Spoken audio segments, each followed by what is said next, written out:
Welcome to all student. आज हम करेंगे 12th अकाउंटेंसी का चैप्टर 5। चैप्टर का नाम हमारा है रिटायरमेंट और डेथ ऑफ ए पार्टनर। इस चैप्टर का आज हमारा 5th लेक्चर है और आज के लेक्चर में आज हम स्टडी करने वाले हैं payment of retiring partner with illustration. यानी कि इसमें हम ये समझेंगे कि जो हमारा पार्टनर रिटायर हो रहा है उसको किस तरीके से पेमेंट की जाती है और साथ ही साथ इससे रिलेटेड हम कुछ एग्जाम्पल भी करेंगे। तो हम स्टार्ट करते हैं हमारा रिटायरिंग ऑफ ए पार्टनर। तो इसके सवाल और थ्योरी करने से पहले मैं आपको जर्नल सा अपनी भाषा में समझाना चाहती हूँ कि रिटायरिंग पार्टनर को कैपिटल कैसे दी जाती है, यानी कि उसका हिसाब किताब कैसे किया जाता है।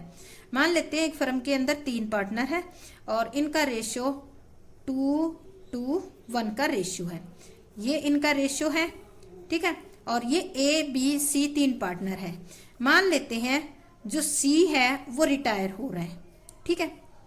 ये रिटायर हो रहा है और ये फर्म से अब क्या हो जाएगा, बाहर चला जाएगा। अब देखो C जो है, हमने अभी तक जो कैलकुलेशन की थी गुडविल की थी, तो गुडविल में मान लेते हैं, सपोज कर लेते हैं, मान लेते हैं 10,000 रुपये इसको गुडविल में मिले हैं, ठीक है। अच्छा, इसके बाद एक्यूमुलेटेड प्रॉफिट में मिले हैं इसको, अज्यूम कर लेते हैं 10,000 रुपये, ठीक है। और अदर रिजर्व के अंदर इसको मिले हैं 20,000 रुपये, ठीक है। और रीवैल्यूएशन का जो प्रॉफिट है या लॉस है जो भी है उसमें मिले हैं इसको 10,000 रुपये। यानी कि कुल मिला के सारे इसको जो मिलने थे या इसकी जो कैपिटल थी प्लस इसकी कैपिटल भी लगा लेते हैं हम कि इसकी कैपिटल थी 50,000 रुपये, ठीक है। तो टोटल अब इसके कितने हो गए, 50, 10, 60, 70, 80, 90 और पूरे 1 लाख हो गए, ठीक है। ये किसका शेयर हो गया, ये हो गया C का शेयर। अब ये तो रिटायर हो रहा है, जा रहा है, तो अब क्या करेंगे, जो C है ये हमने इसको पेमेंट करने वाली आइटम निकाली है। यानी कि C जो है इसका हमने सारी ऑल एडजस्टमेंट, यहां लिख देती हूं आफ्टर ऑल एडजस्टमेंट, अगर कोई रह भी गई है तो भी हम इसमें इंक्लूड मान लेते हैं। आफ्टर ऑल एडजस्टमेंट इसका हिस्सा बनता है 1 लाख रुपए। ये कहाँ मिलेगा आपको, जहां हम कैपिटल अकाउंट बनाते हैं वहां बैलेंस शीट ही निकालते हैं, वहां पे आफ्टर ऑल एडजस्टमेंट ये वाली अमाउंट जो है वो आएगी C की। तो देखो अब C को हम पेमेंट 2 तरीके से कर सकते हैं। एक तो हम कैश में पेमेंट कर सकते हैं, ठीक है। दूसरी आप बैंक अकाउंट से पेमेंट कर सकते हो और तीसरा इसका रुपया है वो लोन अकाउंट में कन्वर्ट कर सकते हो। पहले कैश में, बैंक से या लोन में। पहले 2 तरीकों में तो ठीक है, कैश और बैंक। अगर कैश से करोगे तो आप क्या करोगे, ओल्ड पार्टनर से या इनसे कैश में मंगवा के भी इसको कर सकते हो या फर्म में से पैसा लेकर भी आप कैश जो पड़ा है उसमें से भी कर सकते हो। अगर फर्म में कैश नहीं है तो आप इनसे मंगवा के भी कर सकते हो, वो क्वेश्चन में दिया होगा क्लियर, ठीक है। और तीसरा केस आता है हमारा, ये 1 लाख रुपए जो है इसको हम ना ही तो नगद दे रहे ना इसको बैंक द्वारा पेमेंट कर रहे, हमने क्या किया, इस 1 लाख को इसका लोन बना दिया। किसका, सीज लोन। किसमें कन्वर्ट कर दिया, C के लोन में। अब देखो अगर C के लोन में कन्वर्ट कर दिया और इनका कोई भी समझौता नहीं था तो इस पे आपको रेट ऑफ इंटरेस्ट देना पड़ेगा 6%।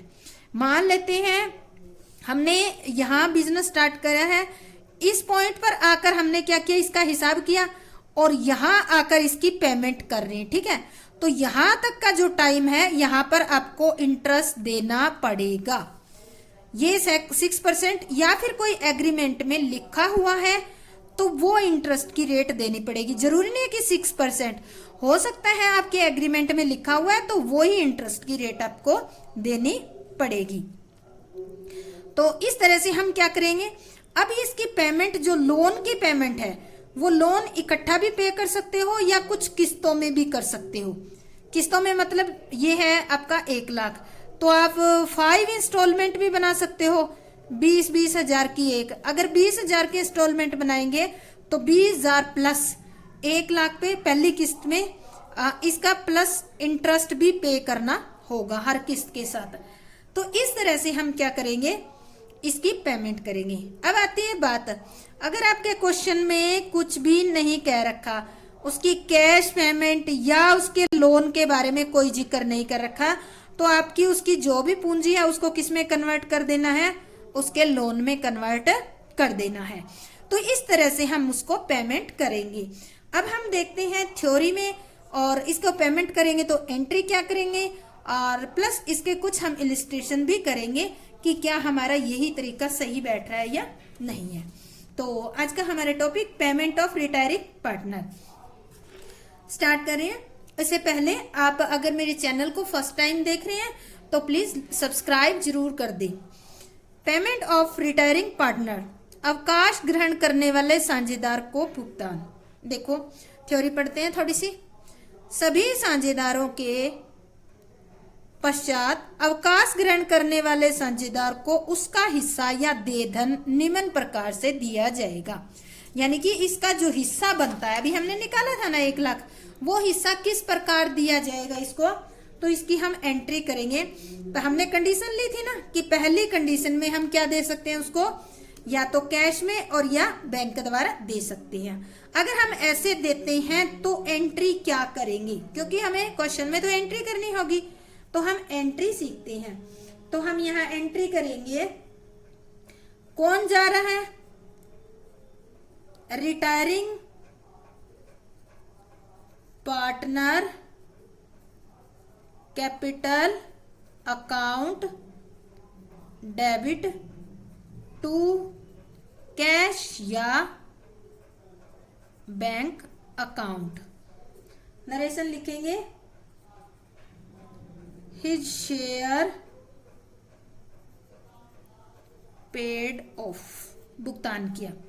तो अब देखो यहाँ हमने क्या नाम लिखा, रिटायरिंग पार्टनर। रिटायरिंग पार्टनर की जगह हम BCD जो भी नाम है वो पार्टनर का नाम लिखकर उसको नगद भुगतान कर देंगे, या फिर हम उसको चेक दे देंगे या बैंक के थ्रू उसको भुगतान कर देंगे।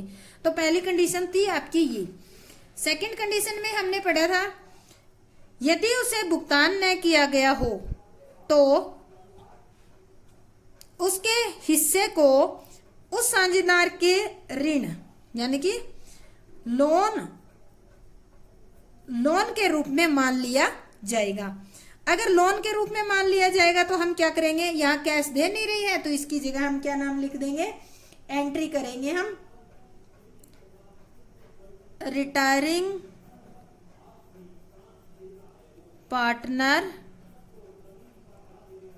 Capital account debit to, loan में कन्वर्ट कर रहे हैं ना, तो रिटायरिंग पार्टनर लोन अकाउंट। किस में कन्वर्ट कर दिया हमने, लोन में कन्वर्ट कर दिया। अब हम लिखेंगे यहाँ पे balance of his capital account transfer to his loan account. ठीक है, तो हमने क्या किया, सेकंड में उसको नगद पेमेंट नहीं करते हैं तो हमने क्या किया, उसके लोन में कन्वर्ट कर दिया। अब देखो दोनों एंट्रियों में देखो क्या सिमिलरिटी है क्या डिसिमिलरिटी है। Retiring partner capital account, cash दिया है तो कैश लिख देंगे, बैंक दिया है तो बैंक अकाउंट से लिख देंगे। ठीक है, अगर हमने उसको कुछ नहीं दिया है तो उसके लोन को हम किस में कन्वर्ट कर देंगे, लोन में कन्वर्ट कर देंगे। अब थोड़ा सा इसके बारे में हम पढ़ते हैं। इस ऋण का भुगतान अवकाश ग्रहण करने के समय तय की गई शर्तों के अनुसार किया जाएगा। यानी कि ये जो लोन है, आपको बताया था ना इंस्टॉलमेंट में कर सकते हैं, इकट्ठा ही पे कर सकते हैं, तो ये जो लोन है इसका जो शर्तें हैं रिटायरमेंट की उसके अकॉर्डिंग किया जाएगा। परंतु यदि आपस में कोई समझौता न हो तो, अगर मान लेते हैं कोई आपने एग्रीमेंट ही नहीं कर रखा है तो क्या होगा, तो अवकाश ग्रहण करने वाले साझेदार जब तक उसे यह ऋण चुकता न कर दिया जाए इस समय पर 6% वार्षिक ब्याज पा सकता है। ये वार्षिक ब्याज कब पा सकता है? जब कोई भी इनके बीच में एग्रीमेंट ना हो। अगर एग्रीमेंट होगा तो भाई यहाँ कोई भी रेट हो सकती है, बिना एग्रीमेंट के 6% ही होगी। अवकाश ग्रहण करने वाला साझेदार यदि चाहे तो ब्याज की जगह लाभ का उतना भाग ले सकता है जो फर्म द्वारा उसे देय राशि के प्रयोग से कमाया गया है। यानी कि उसको हमने जैसे 1 लाख निकाला ना, तो उसको मिलेगा 1 लाख ही, चाहे वो अपनी कैपिटल ले ले, चाहे वो प्रॉफिट के तौर पे ले ले, उससे ज्यादा उसको नहीं मिलेगा। और ये अधिकार अगर कोई साझेदार मर जाता है, मृत्यु हो जाती है, तो ये अधिकार किसको मिल जाएगा? मृतक साझेदार के उत्तराधिकारियों को भी मिलेगा, यानी कि ये राइट उनको भी मिलेगा। अब आते हैं मेन और इम्पोर्टेंट बात जो आपको ध्यान रखनी है। यदि प्रश्न में देय धन के भुगतान के बारे में कुछ भी नहीं कहा गया हो, यानी कि ये नहीं कहा गया हो कि रिटायरिंग पार्टनर को आपको कैश में पे करना है या बैंक द्वारा देना है, कुछ भी नहीं कह रखा है, तो इसे अवकाश ग्रहण करने वाले साझेदार के लोन अकाउंट में ट्रांसफर कर दिया जाएगा, जैसा कि हमने क्वेश्चन में आपको अभी ऊपर बताया समझाया था। तो अब हम करते हैं इससे रिलेटेड 1-2 इलिस्ट्रेशन हम करके देखते हैं, इससे आपको अच्छी तरह समझ आ जाएगा। तो मैं आपको इलिस्ट्रेशन रीड करवाती हूँ। मैं ऐसा क्वेश्चन लेती हूँ जो थोड़ा सा आपकी बुक में मुश्किल टाइप का होगा और वो समझ आ जाएगा तो आप सारे क्वेश्चन कर लोगे। तो यह हमारा है illustration number 36। Pankaj, Naresh and Saurabh are partner sharing profit in the ratio of 3:1। 3 है पंकज, नरेश, सौरभ, 3 पार्टनर है, 3:1 का रेशियो है। Naresh retired from the firm due to his illness, किसी कारण से नरेश ये बीच वाला है जिसका 2 शेयर है। अब किसी बीमारी के कारण वो क्या करता है, यहाँ बिजनेस से रिटायर होना चाहता है। On that date the balance sheet of the firm was, balance sheet ये दे रखी है, जर्नल रिजर्व है, तीनों में बांट देंगे, सन्ड्री क्रेडिटर है, बिल्स पेबल, आउटस्टैंडिंग लाइबिलिटी है, बैंक दे रखा है 7,600, डेटर दे रखे हैं 6,000 जिसपे प्रोविजन कितना है 4,000 रुपये, सॉरी प्रोविजन है 400, ठीक है। इसके बाद नेक्स्ट आगे दे रखा है हमारे क्वेश्चन के अंदर प्रोविजन फॉर लीगल डैमेज 6,000 दे रखे हैं, कैपिटल दे रखी है तीनों की, पंकज, नरेश और सौरभ की, स्टॉक दे रखा है 22,000, फर्नीचर दे रखा है 41, प्रीमिसेस दे रखी है 80,000। अब इसको ध्यान से समझना एडिशनल इंफॉर्मेशन को। Premises are under valued by 20%। ये जो प्रीमिसेस आपको दिखा रखी है 80,000 रुपए, ये पहले ही अंडर वैल्यूड करके दिखा रखी है, कितनी 20% अंडर वैल्यूड करके दिखा रखी है। और stock is over valued bye 10%। और जब हमने रिवैल्यूएशन किया तो पता चला कि जो स्टॉक आपका कितना 22,000 है, ये 22,000 रुपए जो स्टॉक है वो 10% ओवर वैल्यूड दिखा रखा है। And provision for doubtful debts was to be made 5%। देखो 6,000 डेटर है, उस पे हमने देखा कि 400 रुपये प्रोविजन बना रखा था, पर अब कितना बनाना है 5%। Further provision for legal damage is to made for 4,100। देखो पहले ही 6,000 है लीगल डैमेज के, 4100 रुपये और बढ़ गए। Furniture to be brought up करना है, 45 तक ले जाना है, पहले कितना है 41 है, तो 4,000 रुपये इंक्रीज हो गए। इसके बाद अगला, ये तो थी हमारी रिवैल्यूएशन की आइटम। इसके बाद आती है goodwill of the firm be valued at 42,000। Firm की गुडविल कितनी है 42,000 है। अब थर्ड पॉइंट जो है ये ध्यान से समझना आपको बिल्कुल। आगे कह रहा है ₹26,000 from Naresh capital account be transferred to his loan account. ये कह रहा है जो 26,000 रुपए है नरेश की कैपिटल, उसको किस में ट्रांसफर कर देना है लोन अकाउंट में, बियरिंग इंटरेस्ट 12%। और उस पर इस 26,000 को लोन में कन्वर्ट करके उस पर 12% आपको इंटरेस्ट देना है per annum. And balance be paid through bank, और बाकी बच जाएगा। देखो इसका हिस्सा ज्यादा बनेगा, उसमें से 26,000 को तो लोन में कन्वर्ट करना है और बाकी जो अमाउंट बचेगी उसको हमें बाय बैंक द्वारा पेमेंट करनी है। If required necessary loan may be obtain from bank, और अगर ऐसा कोई जरूरी है तो हम बैंक से लोन ले लेंगे या फिर इनसे कैश मंगवा लेंगे। अगला कह रहा है new profit sharing ratio of Pankaj and Saurabh is decided to be 5:4, और पंकज और सौरभ ने डिसाइड किया कि इनका फ्यूचर में रेशियो क्या रहेगा, 5:1 का रहेगा। Give necessary ledger account balance sheet of the firm after nurses retirement. नर्सी की रिटायरमेंट के बाद आपको क्या बनानी है, ये सारी चीजें बनानी है। तो सबसे पहले हम देखो कुछ एडजस्टमेंट कर लेते हैं। एडजस्टमेंट में सबसे पहले हम निकालते हैं सेक्रीफाइस गेनिंग रेशियो निकालते हैं। सबसे पहले पॉइंट पे हम ये वर्किंग नोट वाला पॉइंट बता रही हूं मैं, वर्किंग नोट पहले बना के दिखा रही हूं, वर्किंग नोट, ठीक है। सबसे पहले हम निकालेंगे गेनिंग रेशियो। गेनिंग रेशियो इनका निकालेंगे। गेनिंग रेशियो का फॉर्मूला क्या होता है हमारा, new ratio minus old ratio.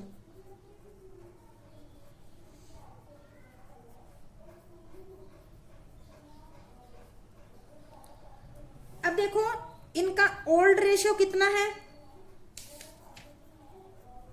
Old ratio कौन कौन है, ये पंकज, नरेश और सौरभ। ओल्ड रेशियो है इनका 3, 2 और 1, और न्यू रेशियो है पंकज और सौरभ का 5:1।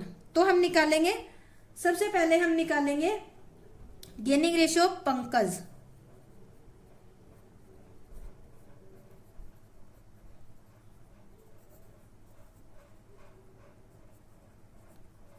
पंकज का निकालेंगे तो 5/6 माइनस 3/6, तो ये इसका आ गया 2/6।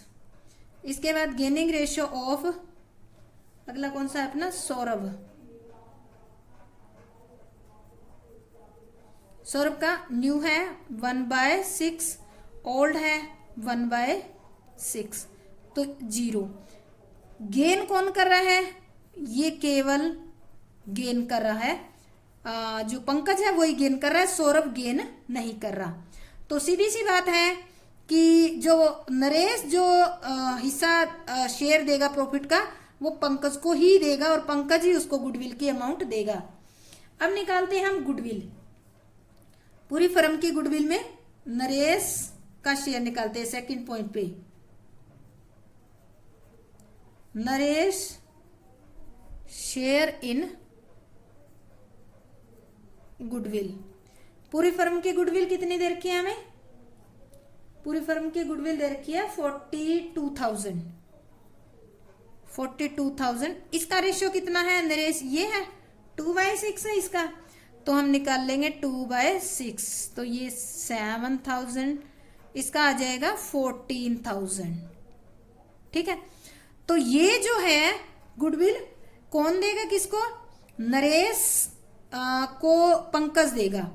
तो इसमें एंट्री हम क्या करेंगे, इसकी एंट्री आपको शॉर्ट में बता देती हूँ। पंकज गेन कर रहा है तो पंकज अकाउंट डेबिट और टू नरेश, ये रफ वर्क है, ठीक है। तो इस तरह से 14,000 की एंट्री हम कर देंगे, जिसमें नरेश को क्या किया जाएगा, क्रेडिट, और पंकज को डेबिट किया जाएगा। तो ये हमारी गुडविल होगी कैलकुलेट। इसके बाद देखो हमारी एसेट्स जो दे रखी है रिवैल्यूएशन में, उसमें कुछ गड़बड़ दे रखी थी। एसेट्स में दे रखा था कि जो आपकी प्रीमिसेस है वो अंडर वैल्यूड है 20%, ठीक है, 20% अंडर वैल्यूड दिखा रखी है। तो हम निकालते हैं थर्ड नंबर पे, प्रीमिसेस शोन इन बुक।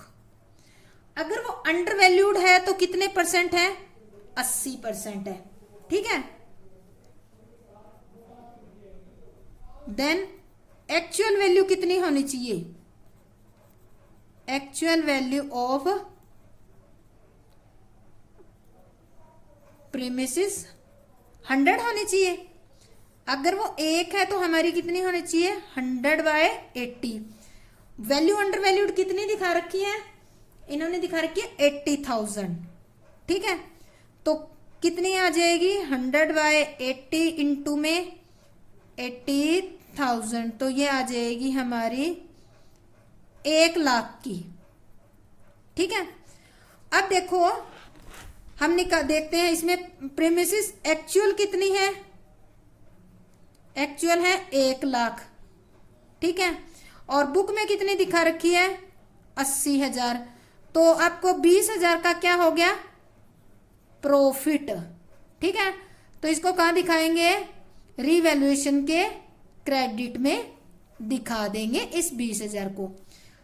अगला पॉइंट हमारा आता है, नेक्स्ट पॉइंट दूसरा दे रखा है, stock is over valued bye 10। Stock को क्या किया इन्होंने, स्टॉक ओवर वैल्यूड करके दिखा रखा है, तो लिखेंगे stock shown in book over value 10% है, तो मतलब 110। देन एक्चुअल वैल्यू कितनी होगी, एक्चुअल वैल्यू ऑफ स्टॉक कितनी होगी, वही 100 ही होगी।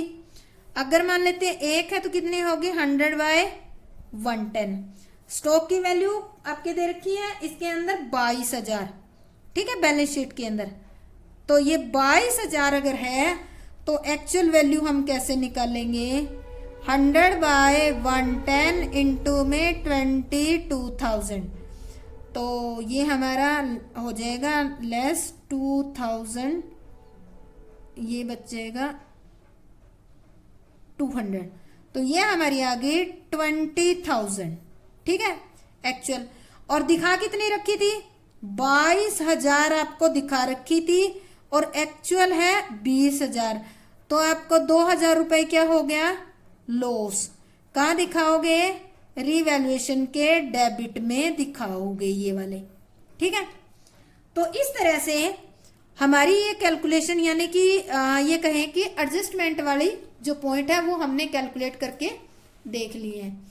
इसके बाद अब हम स्टार्ट करते हैं। सबसे पहले हम बनाते हैं रीवैल्यूएशन अकाउंट। तो रीवैल्यूएशन अकाउंट हम स्टार्ट करते हैं, तो ये परफॉर्मा बना लेंगे हम रीवैल्यूएशन अकाउंट का।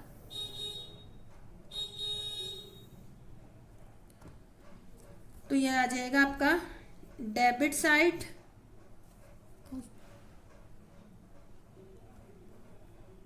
और यहाँ आ जाएगी अमाउंट इन रुपीस, और यहाँ अमाउंट इन रुपीस, और ये क्रेडिट साइड, और किसका है ये, रीवैल्यूएशन अकाउंट, ठीक है। तो अब देखो इसके अंदर हम अमाउंट लिखते हैं। सबसे पहले हमारी प्रीमिसेस के बारे में हमने किया था, बड़ी थी, तो हम लिखेंगे बाय प्रीमिसेस, प्रीमिसेस कितने रुपए फायदा हुआ हमें, 20,000 रुपए का। अच्छा, इसके बाद हमारा आया था स्टॉक, टू स्टॉक। स्टॉक क्या हो गया था हमारा, 2,000 रुपए से कम हो गया था। इसके बाद हमारे देखो बुक के अंदर दे रखा है प्रोविजन 400 रुपए, और हमें बनाना 5%, 6,000 रुपए, तो 300 ही बनेगा, तो 100 रुपए का हमारा प्रोविजन भी कम बनाना पड़ेगा। प्रोविजन फॉर डाउटफुल डेब्ट, फायदा कितना हो गया, 100 का। 100 का फायदा कैसे हुआ, देखो आपके बैलेंस शीट के अंदर, बैलेंस शीट में दे रखे हैं 400 रुपए, ठीक है। और अब आपको बनाने हैं 6,000 पे 5%, यानी कि 300, तो आपको 100 रुपए का फायदा हो गया, ठीक है। ये हमारे लिख दिए हमने। अब इसके बाद फर्नीचर को हमें अप करना है। फर्नीचर अकाउंट 4,000, 45,000 तक ले जाना ना, तो वो अप हो जाएगा आपका। इसके बाद प्रोविजन फॉर लीगल डैमेज तो दे ही रखा है, to provision for legal damage, कितने 4100। ये हो गया, और कोई आइटम नहीं थी। तो अब हम क्या करेंगे, इसका टोटल करेंगे। इसका टोटल किया तो इसका टोटल आ गया हमारा 24,100 रुपये। ठीक है, इसमें से ये हम 6,000 अगर 100 रुपये लेस कर देते हैं तो हमारा आ जाता है यहाँ पर 18,000 रुपये आ जाता है। ठीक है, ये 18,000 मिलेगा किसको, ये मिलेगा पार्टनर को। तो यहाँ लिखेंगे to profit of revaluation transfer to capital account.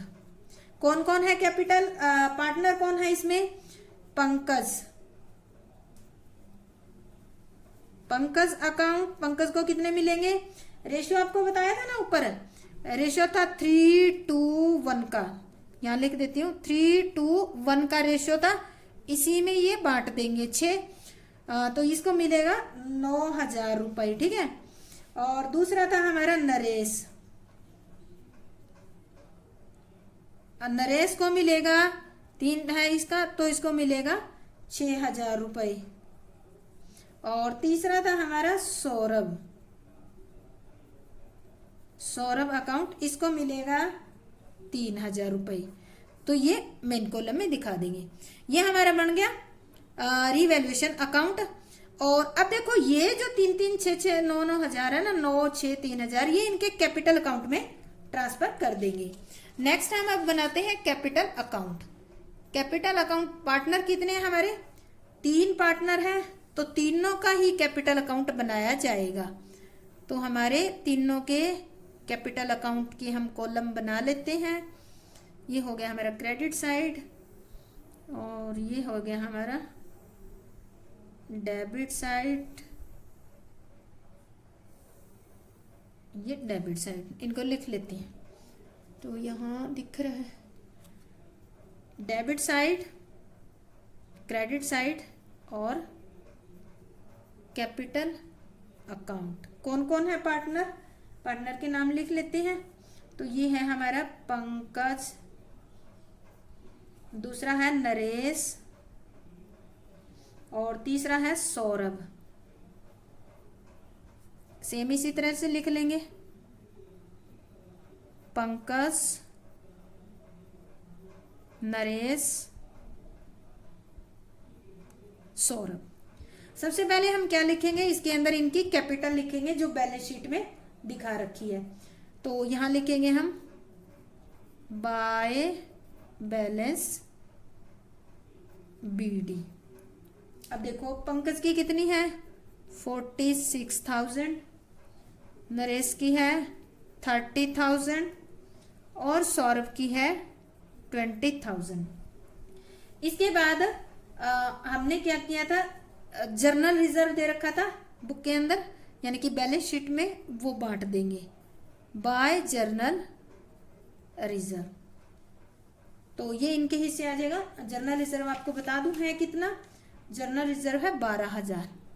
ठीक है, 12,000 को किस रेशियो में बांटोगे आप, 3:1 में बांटेंगे। तो इनके हिस्से आ जाएगा 6,000, 4,000 और 2,000। ठीक है, इसके बाद हमने क्या निकाला था, रीवैल्यूएशन का profit by profit of revaluation. Revaluation का प्रॉफिट तो हमने निकाला ही था, 9,000, 6,000 और इसका 3,000 रुपये आ गया। अब देखो हमने एक एंट्री करी थी गुडविल की, जो पंकज जो सौरभ है, सॉरी नरेश जो है जा रहा है, इसको कौन देगा, केवल और केवल नरेश को देगा, ये पंकज देगा, क्योंकि सौरभ तो ना तो गेन कर रहा है और ना ही सेक्रीफाइस कर रहा है। तो नरेश जा रहा है, नरेश वाला सारा हिस्सा कौन ले रहा है, पंकज ले रहा है। तो हम एंट्री करेंगे, यहाँ पर हमने एंट्री की भी थी, Pankaj account debit to Naresh ऐसे की थी। तो बाय पंकज, तो हम किसके खाते में लिखेंगे, यहाँ पर नरेश के खाते में लिखेंगे क्योंकि नरेश को मिल रही है। और इस साइड हम करेंगे एंट्री, तो कर देंगे यहाँ पर टू नरेश, नरेश अकाउंट किसके खाते में लिखेंगे, यहाँ पंकज जो है वो दे रहा है और कोई किसी के ऊपर नहीं आएगा बर्डन। तो ये हमारी थी सारी आइटम। अब देखो हम क्या करेंगे, इसके अंदर इनका टोटल कर लेंगे। तो इसका टोटल किया तो हमारे पंकज का टोटल आ गया 61,000, ठीक है। इसके बाद इसका आ गया, नरेश का आ गया 54,000 और इसका टोटल आता है 25,000। क्रेडिट साइड का आ गया। अब देखो सबसे पहले पंकज की क्रेडिट साइड जो है उसका है 61 और डेबिट साइड में इसने 14,000 पे कर दिए हैं। तो यहाँ लिखेंगे हम टू बैलेंस CD। कितना बच गया अब पंकज का 47,000 कैपिटल बच गई है। तो इसका तो हो गया हिसाब, ठीक है। अब देखो नरेश जो है, नरेश की टोटल कितनी है, टोटल उसको कैपिटल मिलनी चाहिए, रिटायरमेंट हो रहा है 54,000 पर क्वेश्चन में कह रखा है और लोन में कितनी कन्वर्ट करनी है आपको, 26,000 करनी है। तो ये 28,000 है, इसका क्या करना है आपको, पे करना है बाय बैंक से, ठीक है। ये आपको थ्रू बैंक पे करना है। तो पहले हम क्या करते हैं, इसके लोन में कन्वर्ट कर देते हैं। तो यहां लिखेंगे टू, कौन था ये, नरेश था ना, नरेश का नाम, तो नरेश लोन अकाउंट कितने कर देंगे, 26,000 रुपए, ठीक है। और टू बैंक अकाउंट बाकी रुपए देखो कितने बचे, 28,000, वो इसको नगद में पे कर दिए। तो यहां पर क्या आ गया, इसका हो गया इसका हिसाब 54,000। अब आता है जो सौरभ है, इसने तो ना कुछ लिया ना दिया, तो इसकी आ जाएगा एज इट इज 25,000 कैपिटल इसकी आ जाएगी। तो ये हमारा बन गया कैपिटल अकाउंट। इसी के बेस पर अब बैलेंस शीट में हम क्या ले जाएंगे, ये वाली कैपिटल दिखाएंगे बैलेंस शीट के अंदर। पंकज की तो 47,000, सौरभ की 25,000 और बैंक जो बैंक लोन है इसका लोन दिखाया जाएगा लाइबिलिटी साइड। पहले ये पार्टनर था, अब क्या बन गया, इसका लोन हो गया। तो अब जब नई पार्टनर की बैलेंस शीट बनेगी तो उसमें इसका लोन भी शो किया जाएगा। तो अब हम बैलेंस शीट बनाते हैं।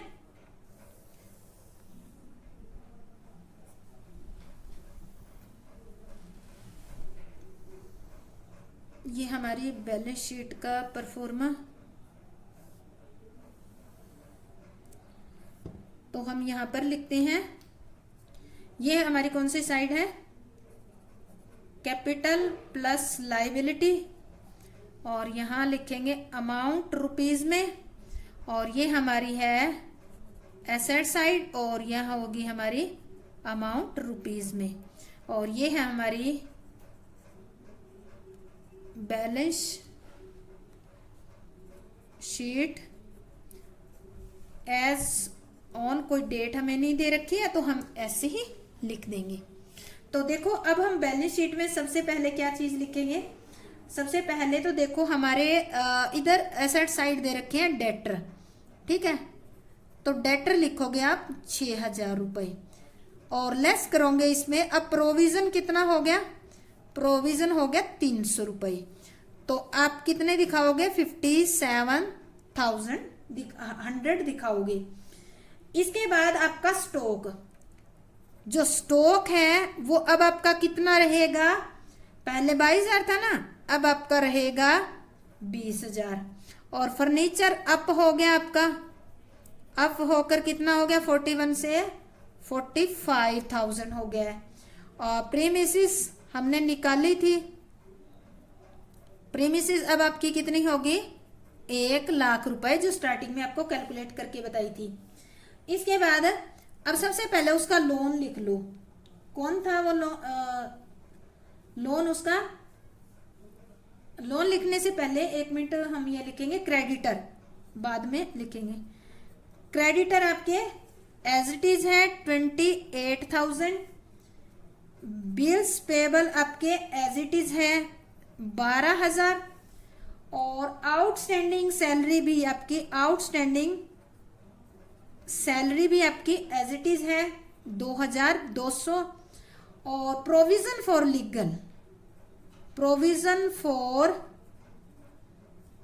लीगल डैमेज ये देखो 6,000 पहले दे रखे थे प्लस 4100 और आगे, तो टोटल कितने हो गए आपके 10,100 हो गए। इसके बाद नरेश का लोन लिखो, नरेश